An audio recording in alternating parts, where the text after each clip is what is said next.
subsidi, ya, subsidi ini juga isu yang ditimbulkan, yang Ketua Pembangkang pun sebut. Dia kata subsidi tahun lepas 17 bilion, dan ditambah lagi 7 bilion lebih, jadi 24. Sebenarnya tidak tepat, kerana 17 ini merangkumi dua item. Satunya pemberian cash, ya, dan satunya ialah subsidi minyak. Ya. Jadi subsidi minyak 12 bilion, 5-nya diperuntukkan untuk pemberian cash.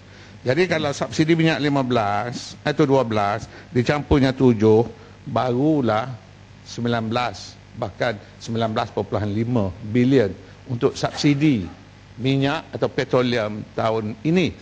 Tahun lepas pun kita belanja 20 bilion untuk subsidi petroleum. Jadi tidaklah dia luar biasa, ya. Ini bergantung juga kepada harga minyak. Harga minyak pun sebenarnya untuk Januari hingga Mei, saya akan bagi Indra Mahkota seminit. Januari hingga Mei, harga minyak ialah $126 US. Anggaran dalam bajet kitanya ialah 110 US. Jadi memang bila harga tu dah naik, subsidi terlebih, maknanya lebih daripada yang kita unjurkan dahulu. Jadi sebab itu kita kena ada tambahan yang 7 bilion ini. Ini nama kata. Sekejap, pendek-pendek, ya. Terima kasih. Jawapan Menteri Kewangan selaku Perdana Menteri selaku Menteri Kewangan menyebut peruntukan untuk subsidi pada tahun 2012 adalah 32.5 bilion ringgit. LPG, diesel dan RON 97. Itu disebut oleh Menteri Kewangan Perdana Menteri.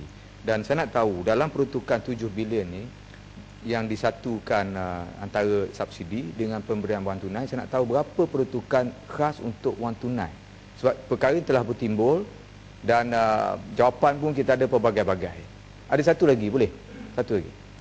Berkenaan dengan Yang Berhormat Timbalan Menteri sebut tadi, ada additional revenue yang menyebut 26 bilion dan akhbar menyebut tax bonanza 22 bilion. Saya nak kepastian sebab perkara ini menjadi beban kepada lembaga hasil. Saya tahu ada rakan-rakan saya memberitahu additional tax ini dengan izin adalah tax yang tertangguh, yang tidak dikutip pada tahun-tahun kebelakangan. Adakah kerajaan mengandaikan cukai yang sepatutnya letak pada tahun-tahun sebelumnya diandaikan sebagai revenue semasa? Saya nak jawapan. Terima kasih. Ya, yang 7 bilion ini tidak mengambil kira ataupun tidak diperuntukkan untuk pembayaran tunai. Ini hanya subsidi saja. Jadi itu jelas. Yang 7 bilion kali ini. Ya. Tetapi itu tajuk dia. Itu tajuk dia. Sebab tajuk dia dulu tajuk yang sama. Yang Berhormat, ada disebut sini perkara 20,500. Okey, apa dia sebut? Subsidi gas cecair LPG, diesel, petrol dan bantuan tunai. Diletakkan sebanyak 7.465 bilion. Betul. Tahun yang dulu peruntukan lama 17. Ini juga menjadi persoalan yang tadi nak tanya, berapa jumlah yang diasingkan untuk tujuan pemberian tunai? Itu yang saya jawabnya. Yang kali ini 7.4 ini tidak termasuk pemberian tunai. Yang dulu 17 termasuk pemberian tunai.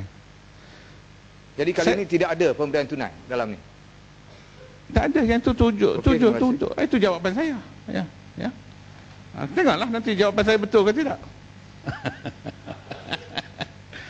Okey.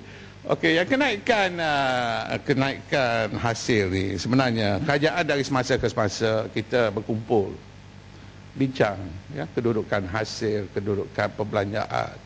Jadi hasil ni sebenarnya dibuat bukannya khusus untuk LHDN saja. LHDN adalah peranan dia, ya. LHDN boleh menjangkakan berapa yang dia boleh kutip. Ada juga direct tax, indirect tax, non-tax revenue, semua ada.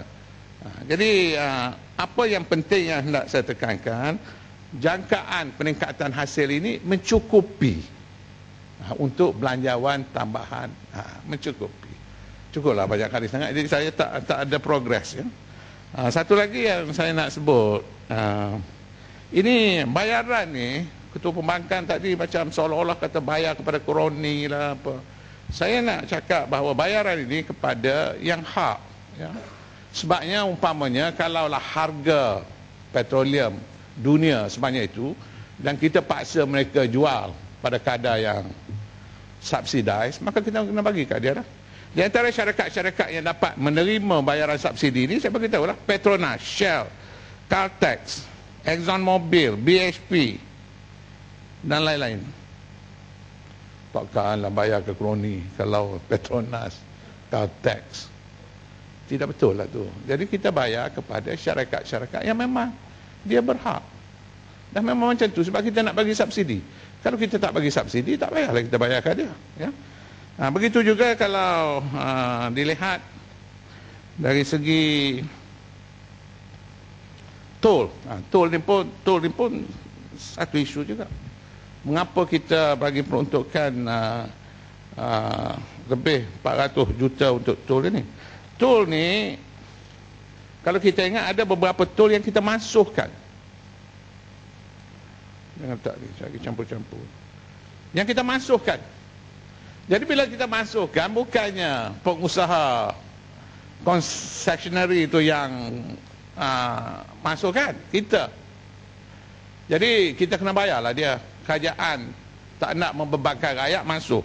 Jadi ini saja kalau dimasukkan yang tol lebuh raya baru pantai, NPE, lebuh raya Sungai Besi, lebuh raya Metramek, lebuh raya Ceras Kajang, campur-campur 304 juta. Ini yang baru masukkan. Lepas tu yang patut naik kita tak naikkan dia. Yang kita tak naikkan dia. Satunya kalau mengikut perjanjian lebuh raya bertingkat Ampang Kuala Lumpur, patutnya perjanjian konsesi patutnya kadar tol RM2.50, tapi semasa masih RM1.50. Kerinci Link patut dah RM2.50, sekarang masih RM1.50. Damansara Link RM1.50, sekarang masih RM1. Bukit Penchala RM3, sekarang RM2. Jadi dia ada kos lah kepada kerajaan. Jadi cuma saya nak jelaskan, begitu juga lah dengan tepung, gula ya. Saya tak payah nak ni itulah, sama dah tu. Hujah yang sama, tepung pun macam tu, gula pun macam tu. Jadi ini kalau kita lihat 3 isu yang ditimbulkan oleh